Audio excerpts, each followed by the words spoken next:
Hey guys, it's Ahmed. I'm the one who made the video that you're about to watch, and if you like this type of video, if you like my kind of content, there's a link to my channel over in the description, so if you want to head over there and subscribe to me, that'd be great. On to the video.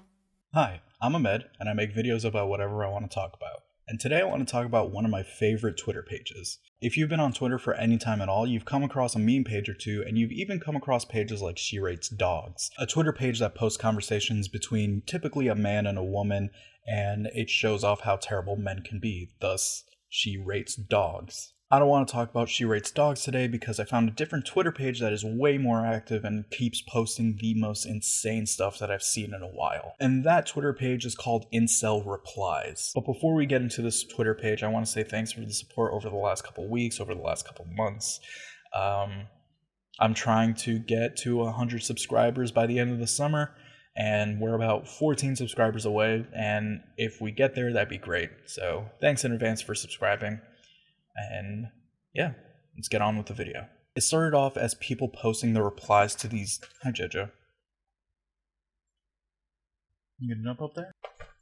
There he goes. It started off as a page of a person posting the replies to weird pickup situations, and it's turned into something else entirely, where it's just people talking to these quote-unquote incels and posting their conversations with them. And for those of you who don't know, incel is short for involuntary celibate. So these are people who are celibate, but not because it's their choice, but because they can't, break their celibacy for whatever reason. Without further ado, let's get into it and see what's going on. The first one we're going to look at is a perfect summation of what I think an incel reply is.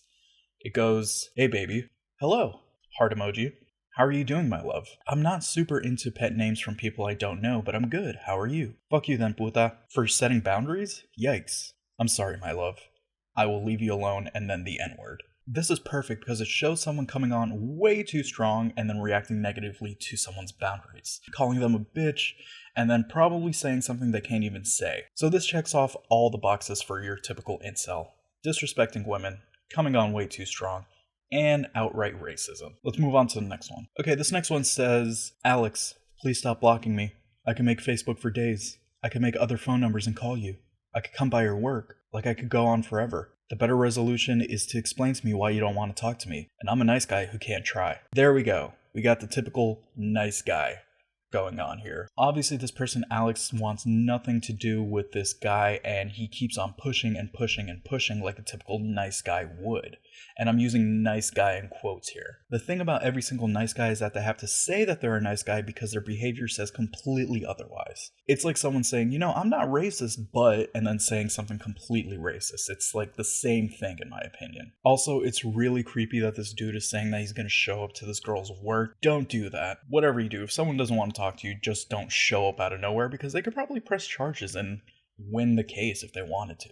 On to the next one, we have an incel father. This is going to be interesting. It says, "Dear neighbor." I'm assuming this was a letter left, slipped under the door of an apartment, and this is just them posting it. The letter reads, "Dear neighbor, I was recently informed that you are not Mexican, but Indian. I am not racist and wish for all kinds to love and be loved. But I would like to inform you that we, citizens of city redacted, pay taxes to live on this land and you do not. There are Indian..." Okay, so when they said Indian, they're meaning Native American or indigenous people rather than actual Indian people, like people from India. That kind of confused me a little bit, but now we have some context. So this person isn't racist, but is still using old, antiquated terms to put other people down, I guess. "There are Indian reservation held for your people where you are welcome and appreciated. This is not your place. You are not welcome in this neighborhood. I kindly suggest with the best of intentions that you consider moving back in a place where you really belong." Totally not racist or anything, by the way, but I think you should go back to where you came from. How is that not racist? "I overheard a conversation with my son and his friend and said that he thinks your daughter is cute. I highly suggest that you tell your daughter not to dress inappropriately as it is confusing my son and possibly his friends. I do not think it is cute at all. It is a sin for your daughter to dress this way. So according to my beliefs, what your daughter is doing is wrong. So you should stop her. because my beliefs tell me that you should stop her, even though they're not your beliefs at all. Please tell your daughter if she expresses any interest in my son or any other young man in this neighborhood that interracial dating or marriage is a sin and punished by God and highly discouraged. Yeah, again, I'm not racist, but the Bible tells me to be racist. Totally normal train of thought here. I have told the same to my child. She would be better off finding a young man in a reservation who is also Indian. She will be way happier. I believe you would be better, you and your family, going back to a reservation with your people for the well-being of you and your family. Sincerely, a neighbor. Last line came off as a threat. If you don't go back to your reservation, there's probably something bad gonna happen to you. Honestly, I hope that the daughter and the son do end up dating just to rub it into this racist old dude's face. But I don't think that's going to happen, and I think that would end poorly for everybody. Unfortunately, I can't always get what I want. Okay, this one's a bit of a long one. It starts off by a guy saying, how can I make an appointment? Hi, we could set something up right here. I do consultations over the phone or email if you prefer. I have availability starting the week of Monday the 12th in the afternoons or evenings. To be honest, I can't get my eyes off your pictures. You are such a unique and pretty woman. I will be the most happiest man on earth if you give me the opportunity to know you more and be good friends with you.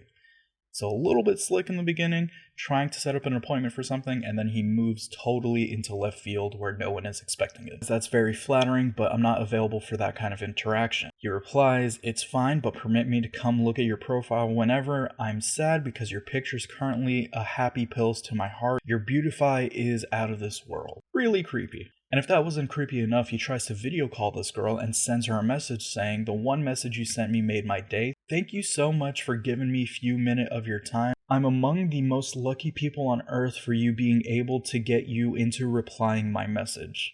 Again, that's really weird, really creepy. Comes off as super desperate. Like, why? Why? That's the only question I have. Why are you doing any of this? Okay, this one's a little bit sad to me. It's this dude. The first message is from August 20th, 2017. It says, hey friend. Then 4 months later, oh Lord Jesus, Savior of all. And then later, hey. And then a month after that, yo. And then later, I need a favor. And then in May, he asks, can you dance? And it goes on to him saying, what the fuck in June? July, he asks, are you mad? Then later that same day, like 14 hours later, he sends the demon emoji, which is probably one of the creepiest and ugliest demon emojis that I've ever seen. Android users, y'all are struggling really hard right now. A week later, do you party? 5 months later at 4:35 a.m., guess what? A month later, hey, I have a question for you in September. Do you have Cash App in January? Yo, later that same day, I have a question for you. I have a question for you. You have Cash App? You have Cash App? Yo, what the fuck? Yo, I'ma curse you out. You have Cash App? And if you notice something about these messages, they started in 2017. And the last message says it was from June 15th at 4:09 a.m. So this guy has been messaging this person persistently for 5 years straight. And that's really weird, really creepy, really sad. And I have a question. Why didn't the person just block him after 6 months of him persistently messaging her? It's probably because they wanted to see how long he would message them for. And I don't think anyone was expecting for it to go on for 5 years. That is persistence exemplified. I don't think I've done anything for 5 years straight. Next up, we have a pretty funny interaction that says, can I tell you something if you don't think it's weird? I guess. I like having my balls kicked. Did you see my message? No, I didn't. I like having my balls kicked. I didn't get your message. I like being kicked in the balls. Honestly, shout out to this person for giving the other person a way out even though he was too dumb to take it. If I said something so out of pocket and the other person said, oh, I didn't get your message, what was it? I would probably say, oh, never mind, it wasn't that important. Take the way out, whatever you do. It's there for you. They're offering it to you because they don't want to have this conversation right now. The last one we're going to look at today is a very funny tweet that makes me laugh every single time that I see it. You tell a white boy you want to suck his dick and he say some shit like, if you insist. I don't know why, but that always gets me. It kind of reminds me of that meme from a year and a half ago when people would say Drake does the silliest shit. The Drake is a type of fellow memes, if you remember those. It kind of reminds me of that. My favorite one is Drake is the type of fellow to wiggle his fingers and say, "Don't mind if I do," when he sees a box of donuts.